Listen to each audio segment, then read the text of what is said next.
Shabbat Shalom Mevorach, Shabbat Parashat est mort. Je voudrais dédier ces quelques paroles de Torah à la mémoire des personnes qui sont tombées dans cette tragédie de Méron hier soir, ou les Avdil pour, pour les personnes malades ou les personnes qui ont été blessées, qu'Akadosh Baruch Hu leur donne une grande réfoua Tchelema. En général, cette journée de Shabbat, vendredi, et de préparatifs de Shabbat, et de Lag BaOmer est une journée de joie, de fête. Lag BaOmer, c'est comme un Yom Tov, on ne fait pas de Tachanunim à Lag BaOmer. C'est une journée où le deuil des 24 000 élèves de Rabbi Akiva s'arrête. C'est une journée où Rajbi il a demandé qu'on soit joyeux. Pourquoi? Parce qu'il a dévoilé la Torah cachée. Il a demandé qu'on soit heureux ce jour-là. Et on reprend la musique, on a le droit de se couper les cheveux, de se raser pour les Sfaradim, les Ashkenazim attendent jusqu'à Shavuot, et certains Sfaradim ils attendent parce qu'ils sont marmirim. Bon, chacun son yann, mais en tout cas, étant donné que demain, normalement, donc c'est le 34e jour, on aurait pu se couper les cheveux demain, mais demain c'est Shabbat. Donc cette année, on peut même aujourd'hui se raser, se couper les cheveux, puisque la période de deuil est terminée. Cette année, malheureusement, s'entachée par ce lourd tribut, ce lourd deuil qu'on a payé, plus de 40 âmes pures qui sont parties, des centaines de blessés, une tragédie. Pourquoi, comment, on ne peut pas rentrer dans les Rishbonot d'Akadosh Baruch Hu, mais on peut juste prier pour qu'Akadosh Baruch Hu nous aide à sortir de cette difficulté qu'on a aujourd'hui, parce que tout est digne aujourd'hui, tout est dur, et on est dans une période très difficile, très compliquée, qu'on arrive à prendre sur nous de réaliser que le Mashiach arrive et d'améliorer nos vertus et d'améliorer notre comportement pour nous mais aussi pour les autres. Pourquoi? Parce que quand Israël arrivim zelazé, tout Israël il est responsable l'un de l'autre. Donc Bezrat Hashem, en s'arrangeant nous un peu par rapport à notre façon de parler avec les gens, par rapport à notre tzedaka, par rapport à notre recette, derech eretz, et ben si Dieu veut, et ben on sauvera un juif à New York, on sauvera un juif en Israël, on aidera à la hardout d'Eretz Israël, et c'est ça notre devoir aujourd'hui. On n'est pas responsable de ce qui s'est passé hier, c'est les comptes d'Akadosh Baruch Hu, on ne peut pas rentrer là-dedans.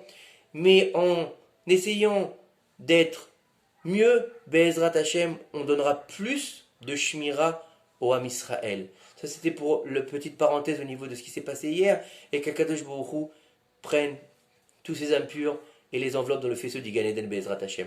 Parachat est mort, Parachat, avant-dernière Parachat, puisque la semaine prochaine on ira Béar Bechukotai qui sont ensemble, avant-dernière Parachat donc du Sefer Vaïkra, le Sefer des sacrifices, le Sefer du service divin, pour arriver dans le Sefer ensuite Bamidbar, le livre des querelles malheureusement. Et la Parachat commence par Emor la Kohanim, dit aux Kohanim. Le début de la Parachat va nous parler du service des Kohanim. Les Kohanim qui sont une caste à part dans le peuple d'Israël. On a Cohen, Lévi et Israël. On sait très bien que le Cohen, il vient des Lévi'im, mais il était choisi où? Dans la famille d'Aaron. Aaron était le premier Cohen Gadol, il les donnera par la suite à ses enfants ce qu'on appelle la Keuna, la prêtrise. Donc le Cohen Gadol a une part particulière dans le Ham Israël. Et puis il a aussi un niveau particulier, puisque c'est quelqu'un qui doit être tout le temps saint. Pourquoi? Parce qu'il va aller dans le Mishkan, puis dans le Beth Amikdash pour faire son service divin. Et on ne peut pas rentrer dans le service divin n'importe comment. On ne peut pas aller prendre les sacrifices des hommes et être le représentant d'Hachem sur terre en étant souillé. Donc là-bas, on va nous expliquer que le Kohen ne doit pas se souiller avec les Tmemetim, c'est-à-dire avec l'impureté de la mort. Donc il aura le droit d'aller pour certaines personnes au cimetière, mais pour les autres, il n'aura pas le droit. C'est très compliqué et c'est très limité. Il aura le droit d'aller pour son père, sa mère, et sa sœur, par exemple, qui est vierge et qui n'est pas mariée, il aura le droit, mais si elle est mariée, c'est tout, il n'y va pas. Donc c'est très compliqué. Le Kohen doit s'éloigner de tout ce qui s'apprête à l'impureté.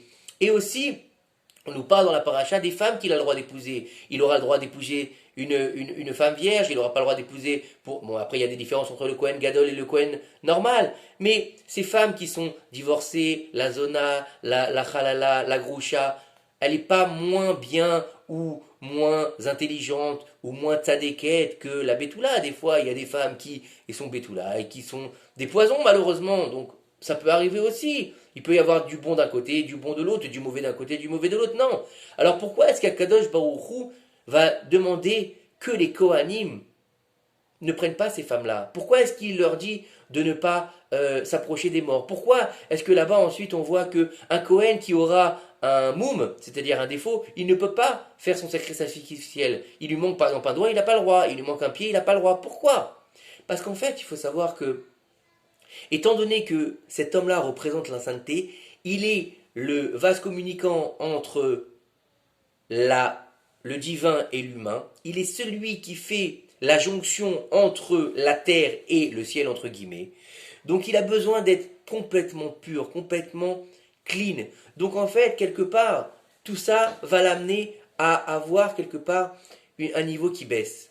C'est pas que cette femme elle est pas bien, c'est que étant donné qu'elle a déjà eu une vie, ça peut amener des choses dans le service du Cohen. Par exemple, si malheureusement elle a été mariée, peut-être qu'elle va encore penser à son ancien mari, par exemple, alors que le Cohen il a besoin que sa lignée soit pure.